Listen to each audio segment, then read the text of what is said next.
how are you? Yes, we are fine. And now, this is what Seamus draw as a pig, and it's only a head. It doesn't have any body. Isn't it a scandal?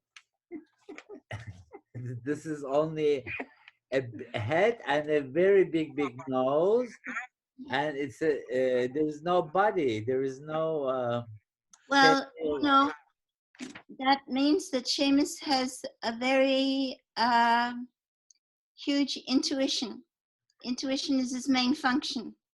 Yes. Uh-huh. So Seamus is a person who can connect with the material world and the spiritual world, because with a long snout like that is the symbol of intuition, except that his intuition is exceptional. His intuition is exceptional. Şimdi şey oluyor mu recording? We are recording now. We are Yes, recording. okay. Okay. Now, And what about, can I see, are those teeth or, oh, there's no feet. there's no body, there's no feet, there's no tail. It's only nose and ears and eyes, and there's teeth, two teeth. Okay, up And here. a huge nose, huge, extremely huge nose. Yes. Eyes and eyebrow. There's eyes, eyebrow, and big ears. But the biggest thing is the nose. Yes. Well, the nose is a symbol of intuition. You know Paul Klee? Paul Klee, do you know Paul Klee? Do you know Paul Klee? Yes, of course I do. Paul Klee, yes. Seamus has exceptional intuition because the nose, the snout is a symbol of intuition. And the eyes, of course, of consciousness. So I would say Seamus is a seeker of higher consciousness. He's more in the spiritual field than more in the spiritual realm, spheres, than in the material. So he doesn't have much of a body. He's a seeker of light. Okay, what a nice interpretation. He's also a good listener. Yes, he's a good listener. And he would have a lot to say. I don't know if he's saying all he has to say, but he would have a lot to say, and the world would be richer for it to hear him. Okay. So that's my analysis of the pig. Thank you. So you're an expert on interpretation of drawings, and you have written a brilliant book about the interpretation of the drawings of patients. So tell us about all these things and your voyage and your work. The Jungian approach to spontaneous drawing. Yes, that's great. It's called The Window on the Soul, because the background of spontaneous drawing is, of course, the structure and dynamics of Jung's psychology. That's what it's based on. So as there's an anatomy and physiology in the body, there is a structure in the psyche, and there's a dynamic in the psyche. So that's the equivalent. Jung's the only one who ever described that, actually. What's my book about? It's about the background of the psyche. It's about the structure and dynamics that you find in spontaneous drawing. A statement in drawings, a vertical drawing is a statement. And that is a vertical drawing. It's a statement. And a drawing on a horizontal plane is descriptive of a process. A process.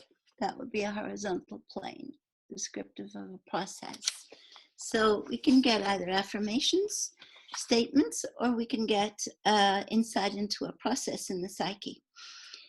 I ask people to draw spontaneously so that they can come into contact with what the unconscious in themselves wants to reveal. And they inevitably do. Sometimes it's very simple, draw me a tree. And sometimes it's more complex. Draw me your family as animals. Drawing the family as animals contacts with the concept of totemism. And totemism, of course, is linked to our basic fundamental instinct. So yes, we can go deeper and deeper and deeper through symbolism and anthropological concepts like totemism, like rites of passage, like initiation. So that's basically what it's about. It's about contacting the psyche. It's about activating something deeper in the psyche. It's about bringing the contents of the unconscious to consciousness. So when we do that, when we bring the contents of unconscious themes to consciousness, we can carry them further with active imagination. What Jung does promise is that this is where the what he calls the transcendent function lies. And the transcendent function is about transformation. So contacting the unconscious with a conscious ego activates through instinct a process in the psyche, and that's a very important aspect. And the process in the psyche, once it's activated, once it's in movement, it follows its own natural flow. Yes, Carl So, Gustav Jung says analysis is an encounter between two people in terms of total psychic contact. So, and this total psychic contact encounter brings transformation. And do you have a total psychic contact with your analysans with the help of dreams and drawings and all the stories of life that they tell you and so on? yes, well, we both dive into the sphere of the unconscious, whether it's through dreams, drawings, or sand therapy. So we're two together in one sphere. And the analyst is also often the alter ego, because the analyst is supposed to be the one who recognizes what's going on in the psyche. The analysand not necessarily, but little by little it's a training. And they do become far more perceptive and do understand what's going on in their own psyches. And that's the aim, is that they become independent, they become analysts of themselves. But at the beginning, yes, we're both together, delving into a sphere and sharing what's coming up from the unconscious. And as an analyst, we're acting as an alter ego. Little by little, we pass that on to the analysand, because we're feeding him with knowledge. And we're feeding him with awareness of symbolism and awareness of his own unconscious processes. So once he's aware, he can claim it for himself. At the beginning, he's innocent. He's like a novice. But what kind of people are able to stay in analysis with you for a long period of time? Because we're living in a fast consuming society now, and people do not have patience to stay or anchor in long-term relationships. So what kind of people benefit from your long-term analysis? Yes, well, fast food in therapies, analysis, and all these alternative measures, it's linked to the acceleration. And acceleration is motivated by anxiety. So there's an anxiety to get it, to grasp, to gather knowledge. But if knowledge is just knowledge, then it's just of the mind. If it's not knowledge through a deep process of experience and transformation, then it's superficial knowledge, whatever they learn. So it's linked to the anxiety. People don't know now, despite the fact that they've been living a transition period, they don't know that they are in the throes of passage, where there's a separation from what went before. Coronavirus created a huge rupture. Everything stopped. The whole world stopped. All of humanity stopped. It's an incredible experience of separation from what was running in this collective anxiety. It was just running, spinning, buzzing, and running very hard. So people had, because they were caught in the flow of that, felt they'd no time to stop, no time to do analysis, no time to stay for a long-term relationship. However, during this period, I have heard of amazing transformations in people's psyche. And things have taken another shape and form, like online work. Doing analysis online is something, Jung could never have conceived of. But maybe it's equivalent to something like telepathy. Maybe it's running on that level. But yes, people have been caught in anxiety. Anxiety is the barrier between going into the depths and taking it seriously. And people go the wrong way because they think the ego can just gather knowledge, gather different disciplines, gather techniques, gather methods. But it's only mind stuff if there isn't the deep transformative experience. Whoever you are, whatever you're teaching it out of yourself, not what you've learned in books and methods. It comes out of the self in you that has matured to a certain stage. That's what you're actually teaching with in analysis. Yeah. You're teaching because you've integrated.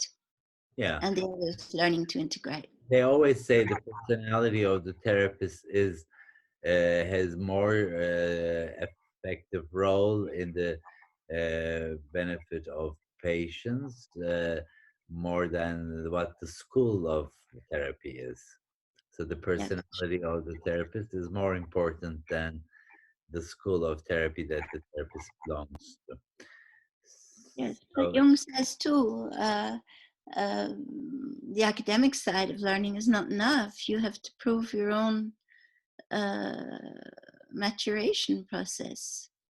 Otherwise, it's not valid. It's not valid. I know many psychiatrists, they have never done analysis. So they have another approach. It's about diagnosis and pills. And we don't do that at all. Yeah. We don't believe in pills. Yes, to calm anxiety, of course, in the first stages, everything is useful. But we believe in the process. And psychiatrists go to school and don't necessarily learn anything about that, a process in the psyche. No. They don't learn that the psyche is auto-regulating, that the psyche is has the power to transform, and that the psyche is the place of true healing. They don't learn that. But for us, it's just a very obvious fact. The healing that the person has to go through is within himself. We're just accompanying that with insight and true knowledge because we've been there. You are living in Switzerland, and it's a country where people feel very secure. They don't have anxiety for the future. They have secure feelings of security, being protected, and so on. But what happens there? are the people prepared for the unexpected? What happens when something unexpected comes in Switzerland? What is the problem there? Are they prepared? That's a very good question, because the Swiss are very rational. Everything goes on ABCD. They are linear thinkers. They're perfectionists. So they love to be able to organize details as they should be organized. So all of that gives us security. However, it's not sufficient, because the Swiss in Switzerland, we have huge existential fear and insecurity, because nobody knows the future. You know, if you're leaning on a function that's totally rational, and all of a sudden you have to look into a future that cannot be defined, then that creates huge anxiety. So facing the unexpected requires another function. And the other function is intuition. Of course, feeling and intuition. So it doesn't require thinking, because we can't think. The coronavirus has been an extraordinary example of that. In Switzerland, they had to admit, we don't know. And in every single detail that was declared, the opposite was also declared. Yes. Like, this is safe, but we're not sure. This is safe, but this is not so safe.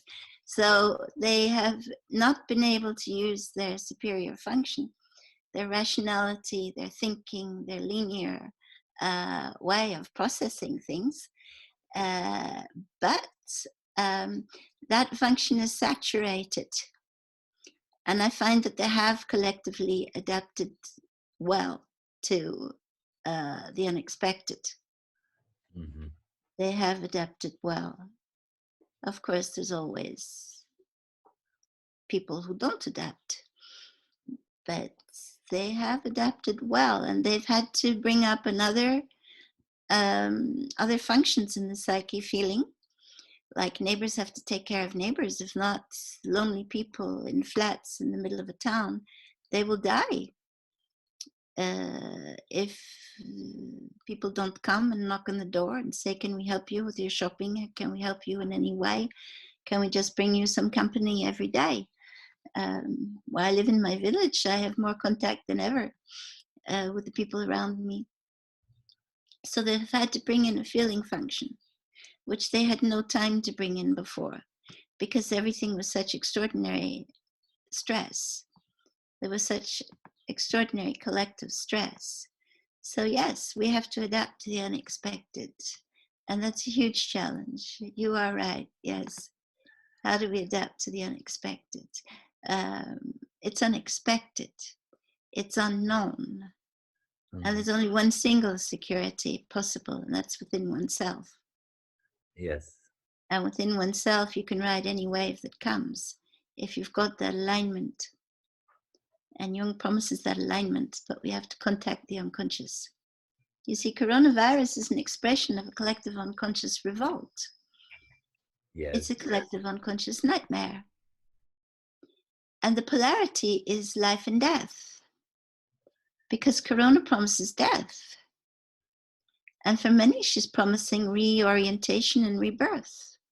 You know, in the 1001 Night fairy tales, there are these genies. You know, you cannot see them, but they can be all around.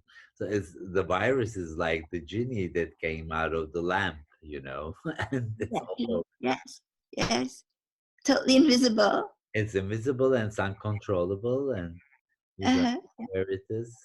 It's chaotic. It's chaotic, and it is. You say that it's the revolt of the unconscious. That this virus is this. Do you call it the shadow of the humanity? Yes, Is it's this part of virus? the shadow archetype, of course. Like psyche can produce a nightmare when the ego has a wrong attitude, when the ego is taken a wrong direction. Mother Nature is linked to man's collective unconscious, and Mother Nature too can produce a nightmare. So this virus is a nightmare for many. I know many people have died, not only of corona, but many people who have died of other things. at the same time. So the death archetype is roaming and threatening, and it's an oppositional stance coming from Mother Nature, and we should claim it as our own. We should claim it as our responsibility. If we fed our own collective unconscious with feeling and another function, then we would be taking care of nature. But man's attitude to nature is totally is very sick. Man's global attitude to nature is sick, and many people are shouting and raising their voices about that. But we have to correct the big situations. I mean, I saw a picture of 40,000 baby cows in boxes in China, and it's unbearable. And then Dyson Meat in America, they have the same kind of situation. It's unbearable. We don't need that at all. We can live without it. But yes, man's attitude to nature is sick, so nature will revolt, and nature will win because she's the stronger. You always say the man needs nature, but the nature does not need man. Nature doesn't need man, no. We only have to look at what's happening, you know, the deer walking down the streets of Paris, and wild boar walking down the streets of Paris, and the stags are taking up their residence in the parks of London. So this is happening all over the world, and everybody is rejoicing because it's beautiful to see. So nature can take over very quickly, but will we let her? Yes, the dolphins came to the canals of Venus. You know, the dolphins were swimming in Venus. The dolphins, pardon? Were swimming in Venice, in Italy. In Venice, yes, yes. Yes, the dolphins came back to very putrid waters. You know, in Venice, it was very hard to walk down the canal because of the stench. And now everything's clean, the air's clean, and the dolphins are swimming there. It's beautiful. And it has happened very quickly.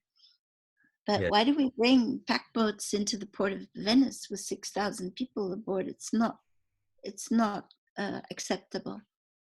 It's not acceptable. I want to ask you this. When the anxiety is too much, a lot of people try to soothe themselves via alcohol or drugs, and they become addicted. So is this also a problem in Switzerland? Is there alcoholism or drug addiction increasing due to the increase in the anxiety for the future? Yes. Drugs have been more complicated to access during this time of rupture with coronavirus. So there is a program to distribute to real addicts what they need, because they're not expected to be able to stop. But I would say alcohol definitely is on the rise. But alcohol is a repetitive, compulsive reaction that doesn't work and that doesn't resolve anything. It can be alcohol, it can be food. You know, we have joke comics about before Corona, you walk in your house through the door, and after Corona, you can't get out the door. You have to break the door down because people get too obese because they can't get out of their houses anymore. So yes, addiction can be food, it can be alcohol, it can be drugs, but any addiction is a compulsive response to anxiety that doesn't work. And it's the futility of addiction. It's the despair at the core of addiction. And of course, the gateway through is through despair, not to repress it, but go through it consciously. Yeah. I mean, you may as well go through it. Maybe it's hell, but hell for a time. And it's not hell for the rest of your life. like addiction that repeats and repeats and repeats and gets nowhere. Marie That's hell. from France, Marie from France was saying that you have to burn in the hell until the last evil element in you is burned. Yes, I Yeah. hope she practiced what she preached. That's how she preached. So she was advising to sit in the hell until the last evil element is burned down. I hope she practiced what she preached. Yeah. I know she's in heaven now, so we can say that. Yes, it's going through the ring and not repressing it, because it will nag from within until it's appeased, whatever it is, whatever it's about. Despair is the gateway. Despair is at the core of the ego. And despair is the gateway through the ego and out the other side. And what is out the other side is the gift of the unconscious. You see, our efforts are rewarded in this life. But we don't know that. We're not taught. Our efforts are rewarded. Our participation has results, produces results. It's an equation. It's karma, isn't it? It's when you do something good, then it gives you back. The good things come back. Yes, it's participation. Participation. It's karma. It's participation in karma. Mhm. And then maybe you're really faced with the unexpected, but the unexpected can be great. Yes. Not always terrible. Yes, exactly. The unexpected can be so wonderful. When I was going to the Jung Institute in Zurich, I got my letter from the selection committee accepting me. And they said, now you have to, it was the day of my birthday, actually. It was July 18th when I got the letter. And I was sitting in my living room, and they said, but you have to enter now in the winter semester, or you'd have to go through the whole application again. So I was sitting there holding the letter, and I was saying to myself, now how am I going to pay for this institute? Because the institute was expensive. Yes. And whilst I was thinking about that with the letter in my hand, lightning struck the house, and it blew all the electric system. And the insurance came next day and gave me 35,000 francs. And the local insurance man came and repaired it for 1,000 francs. Really? So the unexpected was wonderful, and it was God sent, and it was meant to be, Nice. and it was a synchronicity. And I will always, always, always remember that moment when I was reading the letter and lightning struck and the unexpected happened. Yes, the angels were with you. The angels were there, yes. So the unexpected can be wonderful. Yeah. The unexpected can be great. You see, we don't have positive projection. We've only negative projection. We think the unexpected is terrifying, that it's only darkness that can come. That's not true. The unexpected can be great, can be wonderful. In Turkey and also maybe in the world, when you attack what has been indoctrinated or what has been memorized by the person, the people become very aggressive. So if you spoil the indoctrination, the people become very aggressive. Oh, well, it's based on fear, indoctrination. Yeah. So everything should be like how they have memorized things, how they have been indoctrinated. Is there something different? Then they become very aggressive. Yes, they're afraid. They're afraid.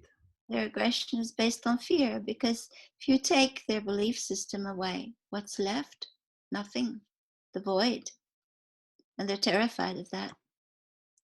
So they're hanging on to belief systems that don't resolve their anxiety because they're afraid of anything other, anything new.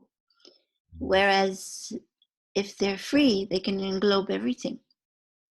Their own belief system, other belief systems, everything comes down to one in the end, whatever it's about. that anxiety, if you think all this aggressiveness is fear-based, absolutely terrified that you would take their belief system away from them.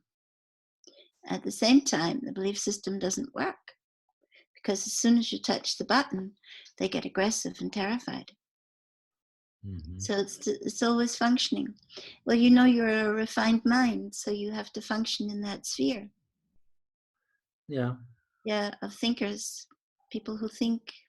Birds of a feather flock together, we say in English. Mm-hmm. So we need that flock of birds that flock with us, that Mm-hmm. fly with us. It's very important for our own food. But you have also dealt with amazing cases from the backwater of Anatolia, from the backwater of the country of Turkey, from the backwaters of the world. And you have done such amazing work. And I've always been so astonished, so struck by that exceptional capacity you have to enter into any level.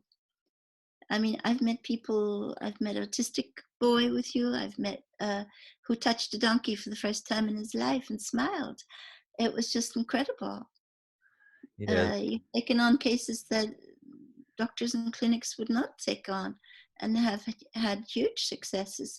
So you can't get stuck with the aggressive indoctrinated people because you're a person who can function on any level, exactly. and you have to know that sphere. It's a miracle that you're there for them in Turkey because they need that alternative. Your participation participates in the collective unconscious. We don't know it or see it or feel it, but it's there. That's for sure. I promise you. And you see, the world changes so fast that you have to adapt the change if you want to continue your work. So this online work is now something we must adapt because people can no longer travel so freely anymore and can come to you and work with you face to face or do activities with you. So I saw this a few years ago because of this unexpected terrorist activities and so on. People were afraid of coming and going, and so I just started developing online work, and now we have to give more energy to this, and I think we have to do something together too. We have to make an analytical group therapy together online Mhm. and open to the whole world, and whoever wants to come can join us in Zoom, and we meet regularly, Yes, and it should be open to anybody with any problems, because yes, you also have a brilliant ability to work with schizophrenic people, for example. Not very many analysts can stand working with psychotic people, but you have that ability. yes. Well, Jung gave me the key because within schizophrenia, there's fragmentation. So when you see the fragmentation, it's like the black hole in the cosmos. The black hole in the cosmos, we always thought it was empty, there's nothing in there. But in fact, there are elements within that make unexpected associations and link together. And then matter is produced in the black hole. And the schizophrenic psyche is the same. Everything's fragmented. There are bits and pieces all over the place. But if you can just get two bits to join together, then you can get an accumulation of matter in the psyche. Schizophrenic needs matter in his psyche. The psyche is split to bits. I had a nurse in one of my courses on spontaneous drawing, and she brought the drawings of 5 schizophrenics. And we could see immediately there was only one case that was schizophrenic, truly schizophrenic. The other 4 were not, because the symbolism and the structure in the drawings was perfectly clear that it was present. There was no fragmentation. But there was one case of true fragmentation.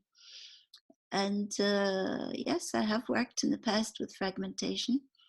I have asked God to take over and then it not be me anymore. But I believe in everybody. Everybody has a self. Everybody has that at the core that can coagulate. I believe in that capacity to coagulate, like in alchemy, Yes. coagulatio. That's the level that schizophrenics have to meet. I did have a man who was in a room in Paris for 8 years in the dark and never went out. And of course, the psyche was in bits. But it was a very shamanic process that he lived. And the first thing he ever said to me was, you know, he sat down in front of me. He'd seen 5 psychiatrists, and it was a psychiatrist who sent them to me. And he said to me, you know, my soul is way out there. And I could feel that feeling. When your soul is way out there, what's left? Nothing but this terribly intense void of despair.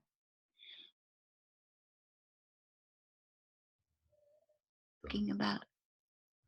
And when I said that, I could see that something began to coagulate. And he lived a beautiful process. Great. And of course, he had a very brilliant mind, that too, you know, a brilliant mind that can place itself anywhere, that can activate fragmentation too. But he learned very quickly. He read all the volumes of Jung, and And you also had a lot of research and experience with authentic shamans in Arctic Pole, the Eskimo shamans in Brazil, in Cambodia, in Yakutia, in Altai. Um, how can we benefit as modern individuals from these ancient shamanic practices with the true shamans? What can we gain from them? What can the we first learn from them? concept I learned in shamanism is that you have to stop looking and see. And the shaman sees. He sees this world and the other at the same time. And we all have the capacity to do that, but we have no idea that we have. We've all lost that. Shaman is a mediator. He's a mediator between the sphere and the other.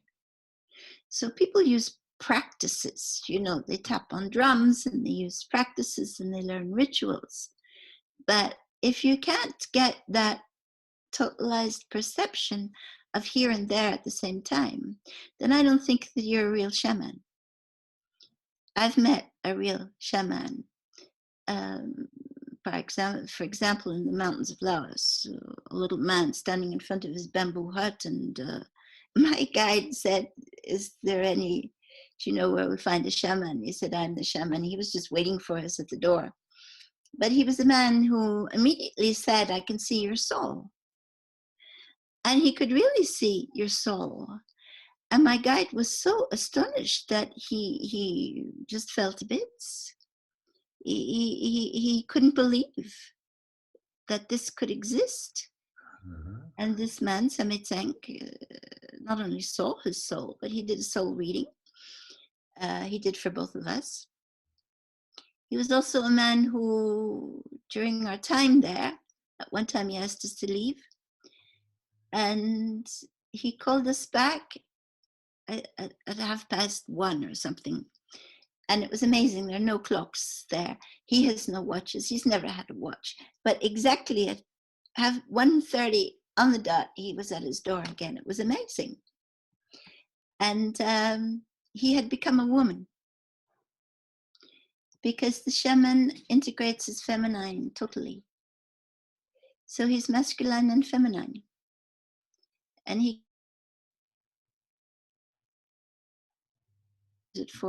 can also use his feminine side.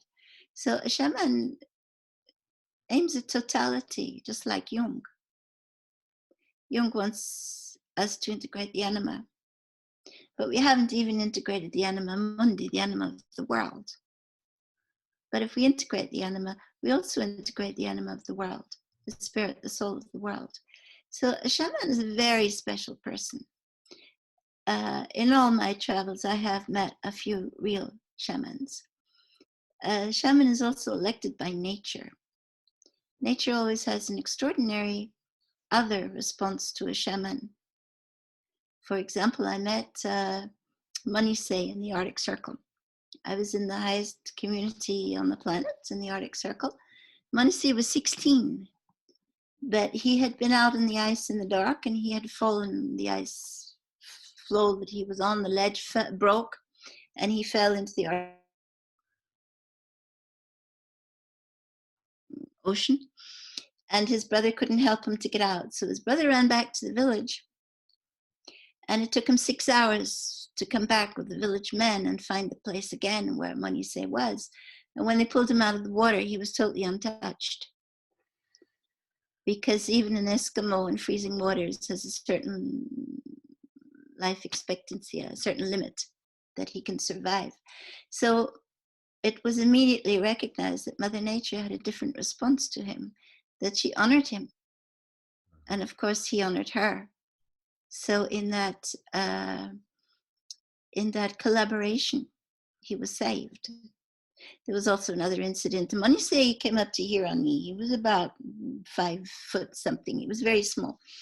And one night he was also out on the ice in the dark, and he killed a polar bear single-handed with his knife. And that is considered totally impossible. Any Eskimo will recognize, any Inuit will recognize. So it was perfectly clear that Manise was honored by Mother Nature, so men must honor him too. And he was elected shaman, and he was 16 years old. But he had the power. Manise had the power in his eyes.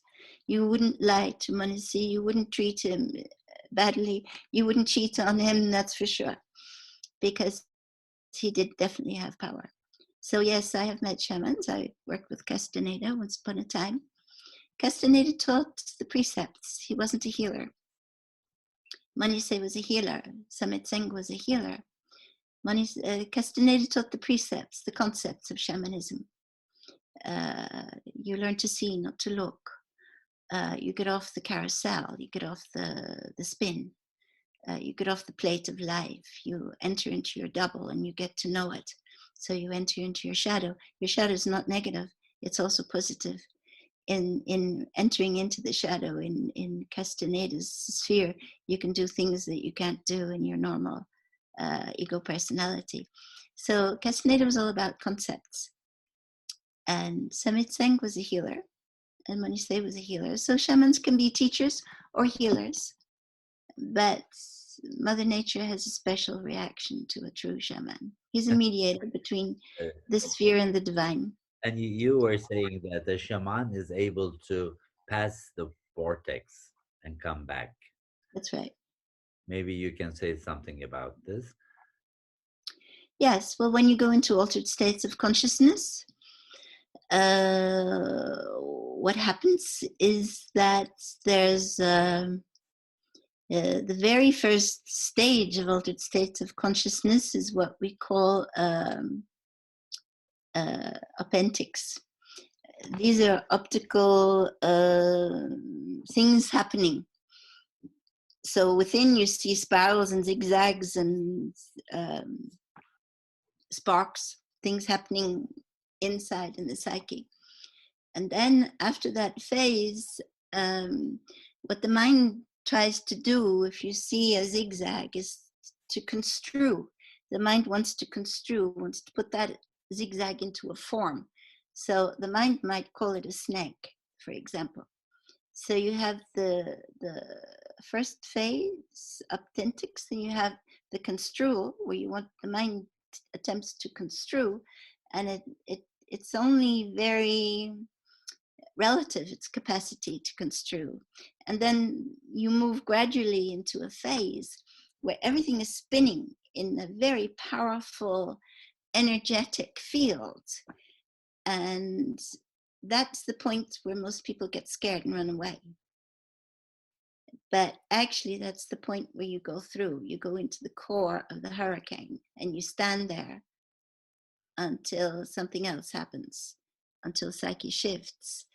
And in the core of the hurricane, like in the core of any hurricane, there's total calm, total peace.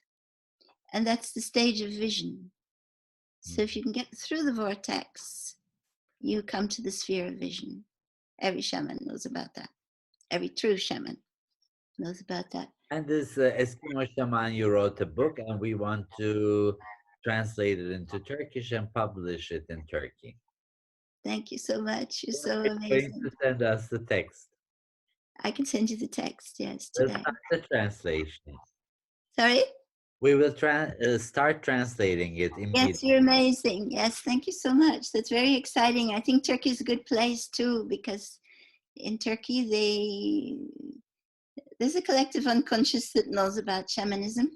They know about genies and entities in the other spheres that function and influence life. So I think my book would be very compatible with the collective unconscious in Turkey. Thank you so much.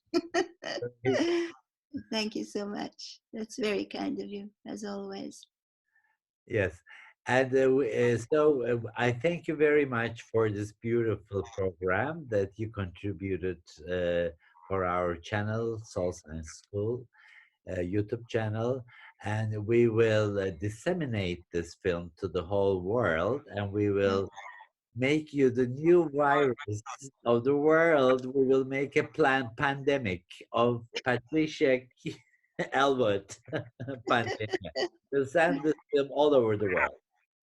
Well, I'm just a transmitter, a channel, an object in the middle. But someone asked me the other day what I think Jung is saying about the present situation. I said Jung's clapping his hands in the sky because he's so pleased that man is at last challenged to stop and think about the way he lives, and that man now has to hold the tension of the opposites as Jung prescribed. And this is his task. So if Jung joins the pandemic and all he ever said is spread all over the world, that would be wonderful. The world would be truly, truly transformed. And all the shamans of the earth would clap too. Thank you, Pat. Thank you so much. Thank you, Murat. It's been a pleasure. Thank you, Seamus. I love him dearly too. Take care. Take care. I'm very impressed by his books. I must come and look through his bookshelves. Take care. Bye-bye. Bye-bye.